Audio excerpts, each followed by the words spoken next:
Hello everyone, good afternoon. आज हम बात करने वाले हैं आगे जो डेफिनेशंस हैं उनको समझेंगे। जैसा कि आप देख पा रहे हैं, board of studies. Board of studies का मतलब वो होता है जो यूनिवर्सिटी का बोर्ड ऑफ स्टडी होता है, उसके बारे में बोला गया है। जहाँ समझने की ज़रूरत होगी मैं समझा दूँगी। शेड्यूल ट्राइब का मतलब ये हुआ 342 ऑफ कॉन्स्टिट्यूशन में जो शेड्यूल ट्राइब डिफ़ाइन किया गया, एग्जैक्टली वही मीनिंग यहाँ पर है। अगर हम शेड्यूल कास्ट जो 341 ऑफ कॉन्स्टिट्यूशन में डिफ़ाइन किया गया है वही यहाँ पे मतलब हुआ। एम्प्लॉय का मतलब वो टीचर्स या दूसरे स्टाफ जो यूनिवर्सिटी में अपॉइंट किए गए हैं। ठीक है, ये कुछ चीज़ें हैं यहाँ पर। आगे और डेफिनेशंस देखते हैं। देखिए, एग्जीक्यूटिव काउंसिल जो है फिफ्थ पे दिया गया है। इसका मतलब ये हुआ कि जो यूनिवर्सिटी के चीज़ों का क्रियान्वयन कराते हैं वो एग्जीक्यूटिव काउंसिल। तो executive council of the university. कुलपति का मतलब कुलपति यूनिवर्सिटी का। कुलाधिपति, देखिए कुलपति का मतलब होता है वाइस चांसलर और कुलाधिपति होता है चांसलर। तो कुलाधिपति का क्या मतलब हो? कुलाधिपति ऑफ यूनिवर्सिटी। और कुलाधिपति कौन होते हैं? हमारे स्टेट के जो गवर्नर हैं वो कुलाधिपति होंगे यूनिवर्सिटी के। ठीक है, कुछ डेफिनेशंस का हमने सब सेक्शन याद रखना है। जैसे कि ये 6 में दिया है कुलाधिपति, ठीक है, 7 में दिया है। कुलपति जो है 6 में दिया है। इस तरह से जो हॉल होगा वो यूनिट ऑफ रेसिडेंस होगा, ऑब्वियसली जो यूनिवर्सिटी के या कॉलेज के जो स्टूडेंट्स हैं उनके लिए, या कॉर्पोरेट लाइफ वालों के लिए, मतलब वहाँ पे जो लोग वर्क कर रहे हैं उनके लिए। स्टैट्यूट्स, ऑर्डिनेंसेस एंड रेगुलेशंस का मतलब क्या हुआ? मतलब वही हुआ जो यूनिवर्सिटी के अंतर्गत जो भी स्टैट्यूट्स, ऑर्डिनेंसेस और रेगुलेशंस उस टाइम पे फोर्स में है, उस टाइम पे जो लागू हैं, वही इनका मतलब हुआ। नेक्स्ट, प्रिंसिपल का मतलब जो हेड होगा कॉलेज का उन्हें प्रिंसिपल बोलेंगे। स्कूल ऑफ स्टडीज़ का मतलब institution maintained by the university as a place for higher learning and research. इसका ये मतलब हुआ, मान लीजिए एक यूनिवर्सिटी है XYZ, ठीक है, उसके अंतर्गत अलग अलग स्कूल्स हैं। School of drama, school of social education, ठीक है, स्कूल ऑफ डांस। तो ये क्या हो गया? ये उस यूनिवर्सिटी के तहत मेंटेन्ड इंस्टीट्यूशंस हैं जहाँ पे लर्निंग और रिसर्च करवाई जा रही है। कॉलेज का मतलब, देखिए कॉलेजेस में हम जानते हैं कॉलेजेस में डिपार्टमेंट्स होते हैं। यूनिवर्सिटीज़ में हम इन्हें स्कूल, मतलब इस तरह से स्कूल ऑफ स्टडीज़ के तहत डिवाइड करते हैं मोस्टली।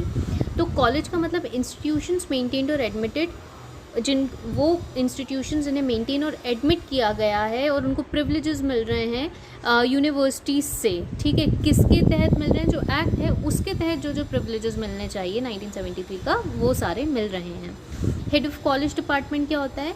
किसी भी डिपार्टमेंट, कॉलेज में अलग अलग डिपार्टमेंट्स होते हैं, उसका जो हेड होगा वो हेड ऑफ डिपार्टमेंट कहलाएगा, HOD कहलाएगा।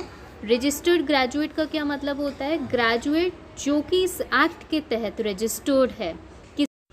अब एकेडमिक काउंसिल, मतलब जो एकेडमिक काउंसिल यूनिवर्सिटी की होगी, ये कैसे फॉर्म होती है, कितने मेंबर्स होते हैं, हम आगे देखेंगे। आगे दिए यूनिवर्सिटी। अब यूनिवर्सिटी का मतलब क्या हुआ? The university deemed to be established under this act specified in part 1 of the second schedule.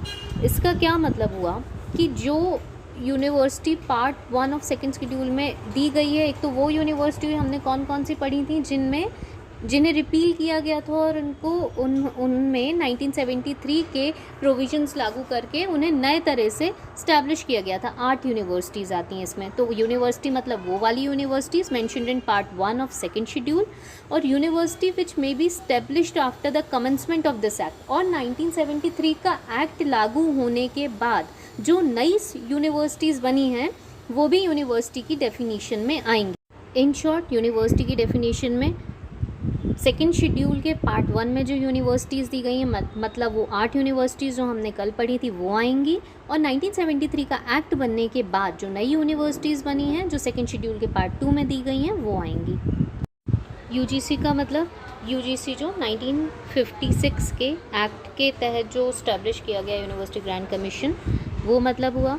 Next, teachers of university का मतलब हुआ जो भी प्रोफेसर, रीडर्स, लेक्चरर्स जो भी हैं जिनको इंस्ट्रक्शंस देने के लिए अपॉइंट किया है। किसके अप्रूवल से? एकेडमिक काउंसिल के अप्रूवल से। Person connected with a university और अ कॉलेज मीन्स, पर्सन जो यूनिवर्सिटी और कॉलेज से कनेक्टेड है, इसका क्या मतलब हुआ? कोई भी एम्प्लॉय यूनिवर्सिटी या कॉलेज का, या किसी भी अथॉरिटी या किसी भी बॉडी का कोई भी मेंबर जो यूनिवर्सिटी या कॉलेज से संबंधित है, वो क्या कहलाएगा? पर्सन कनेक्टेड विथ यूनिवर्सिटी और कॉलेज। ये आगे आएगा टर्म, इसलिए हम देख रहे हैं। अब देखिए, ऑटोनॉमस कॉलेज का मतलब ये होता है कि कोई भी एजुकेशनल इंस्टीट्यूशन जिसको एग्जीक्यूटिव काउंसिल ने ऑटोनॉमस डिक्लेयर कर दिया है। इसका क्या मतलब हुआ कि स्वायत्त डिक्लेयर कर दिया कि अब हम हमारे एग्ज़ाम्स, हमारा पेपर फॉर बनवाना, ये सारी चीज़ें कैसे करेंगे, खुद से करेंगे। ठीक है, तो कौन ऑटोनॉमस जो है डिक्लेयर करता है, एग्जीक्यूटिव काउंसिल करती है। ठीक है, टीचर्स, रीडर्स जो ये हैं, इनका अपॉइंटमेंट कौन करता है, एकेडमिक काउंसिल के कंसल्टेशन से होता है। ठीक है, ये कुछ पॉइंट्स हो सकता है घुमा के एग्ज़ाम्स में मतलब एग्ज़ाम में आ सकते हैं। रिलेटेड कॉलेज क्या होगा, जो कि in accordance with university provision और स्टैट्यूट्स के तहत जिसको एफिलिएशन मिला हुआ है। नेक्स्ट है कोर्ट। कोर्ट मतलब यूनिवर्सिटी का कोर्ट, जो वहाँ के मैटर्स देखने के लिए है। और कोऑर्डिनेशन कमेटी का मतलब कोऑर्डिनेशन कमेटी, जो सेक्शन 34 में मेंशन्ड है इस एक्ट के।